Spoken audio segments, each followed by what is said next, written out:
How is it that we find ourselves surrounded by such complexity, such elegance? The genes of you and me, the genes of you and me, we're all made of DNA. We're all made of the same chemical DNA. We're all made of DNA. Hi, you're watching DNA Today, a multi-award-winning genetics podcast where we explore everything to do with genetics, from CRISPR to rare diseases to new research.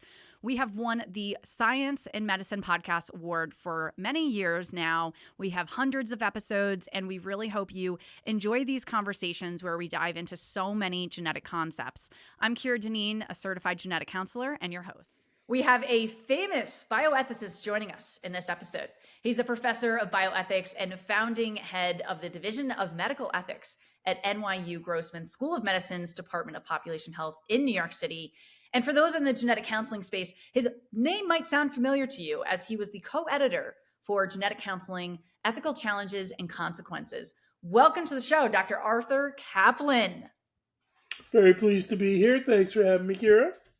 So as the leading figure in the field of medical ethics, I still can't even believe I'm talking to you, but can you share some insights on how the landscape of bioethics within genetics has really evolved over the years and your career with what you've seen?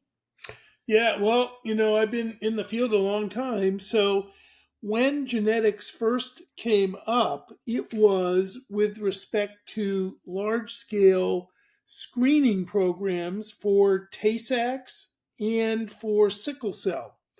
And the goal was not to treat them, and it wasn't to try and intervene to reduce the diseases. It was really to establish the incidence, how common were these two diseases, and then to do counseling about reproduction. So the idea was, if you're both positive and carriers, maybe you're not going to get married, maybe you're going to use somebody else as a donor of a gamete. And there were huge controversies about all this.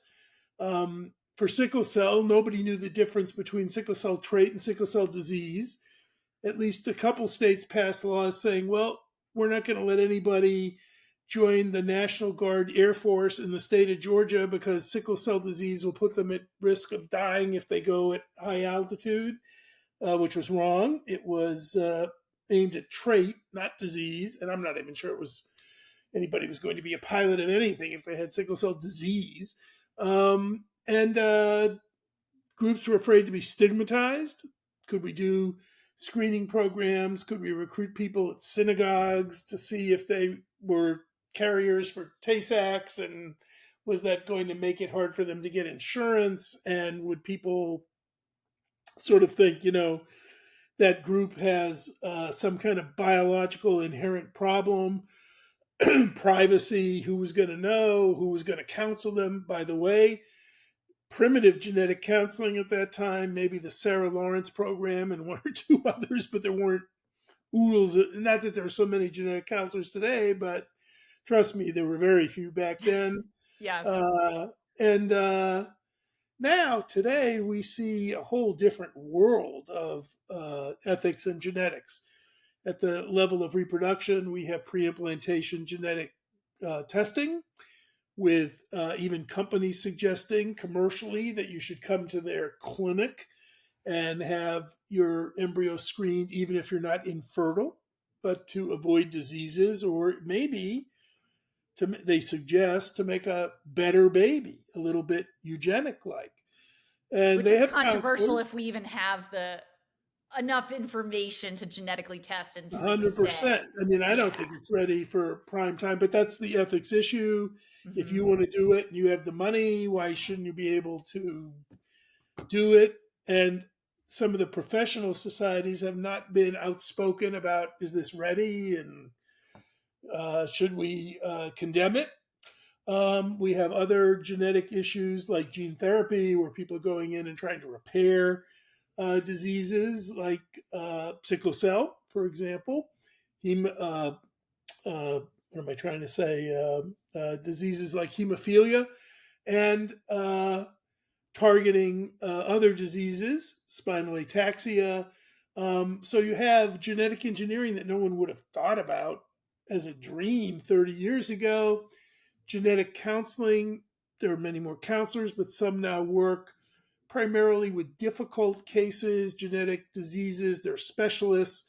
Others work in commercial settings, clinics that are owned and offer IVF and are owned by private equity. They're not connected to academic centers, which they all used to be. And, even at the level of large scale genetic interests, we have people wondering, so if I'm going to screen for genetic diseases, but I get my information from 23andMe or Ancestry or these other DNA companies, who gets the data, who keeps my sample, who counsels me about what my ethnic ancestry is. Even if I find out things like I may be a child who was created through incest or through some sort of reuse of a sperm donor, even the doctor that my mother was seeing at the time, and I've had a couple of those cases come up now, prosecuting back 20 years for somebody who used themselves as a donor when they promised to be using an anonymous somebody else. So totally different world. And we're certainly even starting to open the door to embryo engineering. There's a claim that it was done. It wasn't. It's false. But it's coming. And the one that you say is false, are you referring to the Chinese doctor Yes. that says that he used CRISPR to make the twins and that other, there's 3 babies. Tried to create twins. more resistance to HIV in the kids, but it was bogus. Right. He didn't have the right consent. The data was all over the place. Yep. Yeah, we never saw the kids. And anyway, you don't even need that technique to do what he was trying to do, because you can try sperm washing, which most centers do. It was a bizarre reason to do CRISPR. There's so many other reasons I would do before that. Yeah. And it was also announced at a press conference, and it wasn't published, and on and on. He actually was sent to jail, by the way. He just came out maybe a month ago. I was going to say, he just recently came out in 2024. Yeah. Right. Yeah. Well, and that kind of leads me, to think like, with over 35 books you've written or contributed to, 1,300 papers to your name.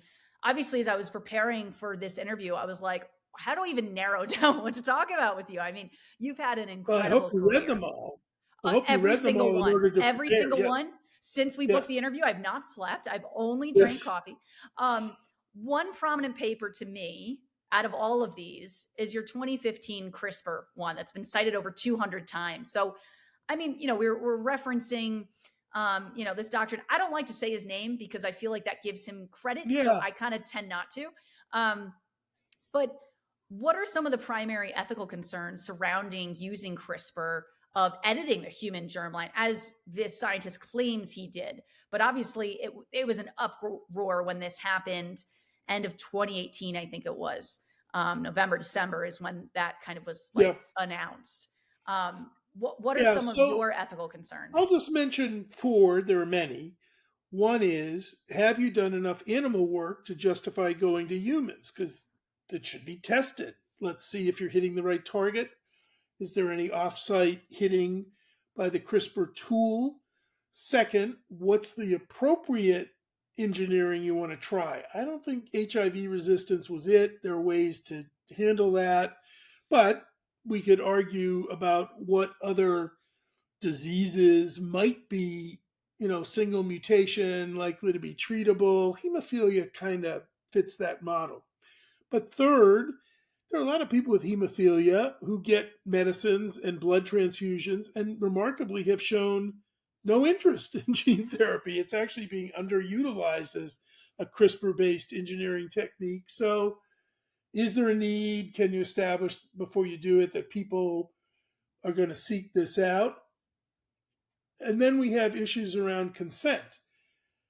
Most of these are novel interventions. How do you explain to somebody? It's called gene therapy. And it has been from the day it started, but it's not a therapy from the day it starts. Arguably, for many interventions with CRISPR, it's not a therapy today. It's a gene experiment. People are hopeful. They wish to get the disease cured in their kid. And in the case of embryo engineering, if somebody says, I'll get rid of this disease forever in your family lineage, I'm not opposed to that. That sounds great. But I could also be passing along errors, mistakes, unexpected consequences to future generations. So I have to make sure that's solid in the consent. And I lied. Here's a fifth one, just cost. CRISPR costs a Yeah. lot of money, and access is really to people who are either rich or can crowdsource. In ethics, we like to think that you want to have equitable access. Some diseases, let's say sickle cell, are much more a problem in Africa among people there. They don't have any resources. No one's bringing CRISPR technology to, Malawi. So should we bring people here? Do we have some obligation to treat some of those children, let's say, even if we're not going to do many from poor places? So a lot of issues. Yeah, and we actually talked to, I'll link to in the show notes for the episode number, to Victoria Gray, who was the first person to basically kind of be cured from sickle cell Mm, using CRISPR. So she came on the show and kind of shared her experience and what led up to the decision to do CRISPR. What are your thoughts just on, like, the FDA approval happened at the end of 2023. I think it was the biggest genetic news story in 2023. What was your reaction to that? Did it happen earlier than you thought? no, it happened sort of paced. People were discussing it. The data was getting discussed before FDA approval. I was happy, but not surprised. The one thing I'm a little nervous about is that I'm not sure there's been a commitment to creating a registry to follow people. So, somebody says, well, it's safe because nothing happened post 1 year. I'm not sure that's what I want to see. I want a registry that actually tracks the offspring of those people. Now, that's hard to create. Who's paying for that? It could be 50 years of monitoring and trying to figure out where people are and who's a descendant and where did they move and what's their name now and on and on. But I think you got to commit to that in the early stages of this. But I'm not sure that's in place. That's probably my biggest worry. Yeah, definitely. I think it's especially when we talk about germline editing and, like, okay, offspring, like you're saying, of passing that on, as opposed to people that, like Victoria Gray, like bone marrow transplant. She has 4 kids. If she happens to have more kids, they wouldn't inherit any of those Yep. changes, but certainly the germline changes. And as someone that understands a lot of, obviously, this, not even understands, like you've really set a lot of, informed this field of medical bioethics. Obviously, laws can play a big role in what we end up being able to do, cannot do. What kind of international treaties, policies exist right now to govern CRISPR? How does that differ between in the US versus internationally? Because nowadays people just can go to another country and do something that's illegal where they're from, or like medical tourism. Like, there's a lot of different, aspects there. But is there anything that's protecting people from having CRISPR being used, especially in this germline way, where we could introduce something to the human race that is now passed down?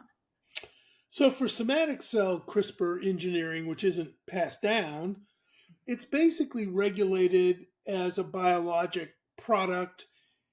And I think the FDA is there. Also, IRBs are expected to review experiments and weigh in at the institution. They're also, by the way, monitoring something we haven't mentioned yet, which is conflict of interest. Most of these things are industry partnered. Somebody's got a patent on the thing. Are they the only people that should get consent? Usually those committees will ask someone other than the inventor or the primary equity holder to consent the family or the patient. Do I think it's adequately regulated in the somatic cell space? No, for 2 reasons. One, those registries, they don't exist and they should be set up even for somatic cell just to see what happens to the health of people. And two, I think payers are playing a big regulatory role, which isn't great, but they're just watching the cost and saying, nope, nope, yes, maybe. So you have third party payers acting as your gatekeepers to access. And they're not accountable and they're not transparent. And who knows why they say yes or no, but that's probably not the best system for a novel technology. when you get over to germline engineering, embryos or gametes or something, a good part of the world has banned it. And a lot of discussion has been devoted to either moratoriums, sort of the NIH view, or many nations saying, no, yeah, you just can't do it. I've been in the minority on this. I'm not prepared to say, no, you shouldn't do it. I think some research should get done on embryos to see what happens to them, and they should be grown artificially in dishes and see what their development is. But in the US, you can't spend money on embryo experimentation that way. You certainly can't do it in states like Alabama, which has declared embryos to be people. Yep. We had another episode on that with Laura Hersher. Yep. Yeah, so I'm a little nervous that we may launch into CRISPR embryo engineering without doing adequate studies. And I'm not opposed to all the purposes of trying to engineer an embryo. If you told me your goal was to engineer cystic fibrosis out of existence, I think that's good. And if you can do it germline, great. If you told me your goal is to make sure that, well, I don't know, everybody can not have freckles, I don't know. It seems kind of frivolous. What's that got to do with health and well-being? It's sort of an aesthetic, cosmetic thing. Now, I know medicine does aesthetics and cosmetics. There are plenty of, breast augmentation and butt lifts and lip enhancement and on and on. So it's not like it's not in the mission, but should it be in the genetic mission? Yeah. No, that's interesting that when you first think about it, it's like, oh, it should be easy. If something affects your health, that should be something we work on. And if it's something cosmetic, no. But then there ends up being this gray area of things that's like, okay, well, is it genetic or not? I mean, we can look at, or not, is it genetic? Is it something that is medically relevant or not? Of even looking at something like dwarfism, like a lot of people that are in the little people community don't see that as a disability. And they say, this is a big part of my life and who I am. Whereas other people would say, well, there's medical concerns with some types of dwarfism in terms of needing shunts put in and different aspects, right? So it's like you can argue on both sides, and I'm an average stature person, so I don't really necessarily have a say in terms of being in the community, but there's a lot of gray area in that. And I think that's where things are interesting for you, right? The deaf community feels, some of them, that deafness is, it may there's be a whole culture behind deafness. But it's, you can go to Gallaudet College, you can sign language at ceremonies, and people live happy, contributing lives. And then you get to a condition, one of my favorites is albinism, which in European and American contexts, I'll say it this way, nobody thinks you're too white. But you go to Japan or Africa, it's a disease. And in some places, it's a cursed disease. It means you shouldn't have been born. So we have to be careful about cultural differences about this. We probably wouldn't worry too much if I said my kid's going to be an albino. I might say, well, I'll have to wear suntan lotion and a hat, and maybe they're going to have little vision issues. But in some countries, boy, it's hated. I mean, just stigmatized. Yeah, that's a big role of these ethics, of not just what is straightforward, but considering so many aspects of human life and culture, and how does this impact people in that sense. In fact, I'll make a comment. One of the things that's happened in my life is we have gotten very passionate and committed to what I'm going to call genetic reductionism, meaning all of our woes are in our genes. So it used to be I would ask somebody, well, why do you think you're overweight? And they'd say bad genes. And so you don't think it's your eating habits or that you don't have healthy food available? No, it's bad genes. Everything is bad genes. Well, that's kind of a reflection of an individualistic culture that tends to put responsibility for health on the person, particularly in the US. Your choices, you're the reason you're sick. So maybe I could find a gene that predisposes me to asthma, but it might be nice to clean up the air. And that's what I mean about, we could say everything's bad genes or in your genes or a risk factor for getting sick, or it's something that disposes you to have chronic illnesses. But a lot of why we have illnesses is in our environment, or in our what our mother provides to us in terms of maternal nutrition and safe environment to develop in. There's a lot of genetic reductionism to the point where I think it's an ethics problem. Yeah, no, it definitely is that it's something that is easy to say and write off, oh, well, it's genetics and I can't change that. When it's like, well, most of the time, genetics plays a role and other aspects plays a role, and it's some combination. There's not very few things are exclusively genetically driven. Obviously, genetic disorders and things you can Exactly. diagnose that way are, but even something, like height, Well, I'll give you another example, melanoma.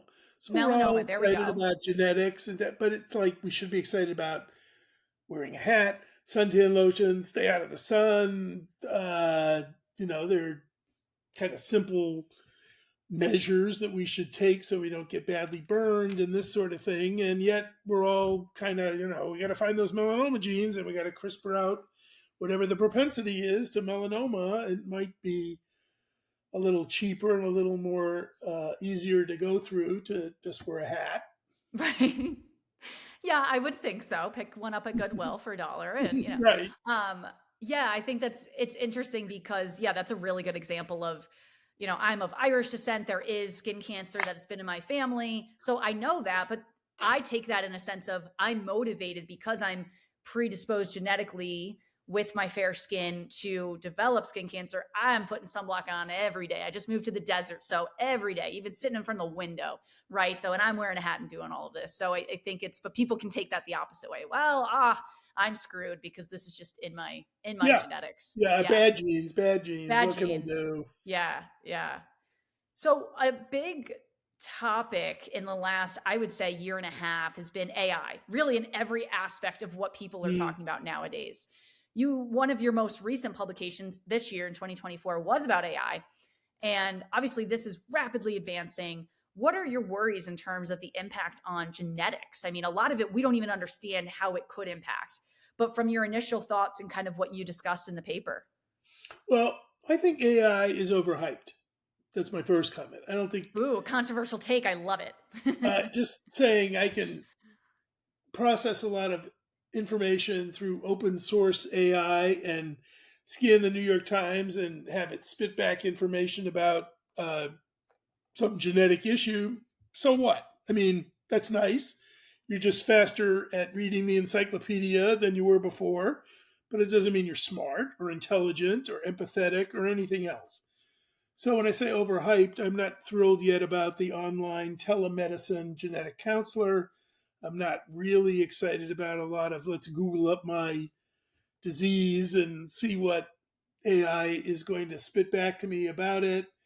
And I think a lot of the people hyping it are people looking for investment and money to flow toward their companies. They do, we're close to whatever, and pretty soon you will be able to, spit in a cup at home, and that will be transmitted to some central robot, and they'll tell you your gene profile.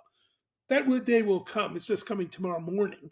It's a ways away. So I'm not anti AI. It's a nice tool, but I don't lie awake at night wondering when it's going to destroy us all, or is it going to get smarter than me so that I don't have a teaching job anymore. I do think that's a worry. It's for our grandkids. It's not us.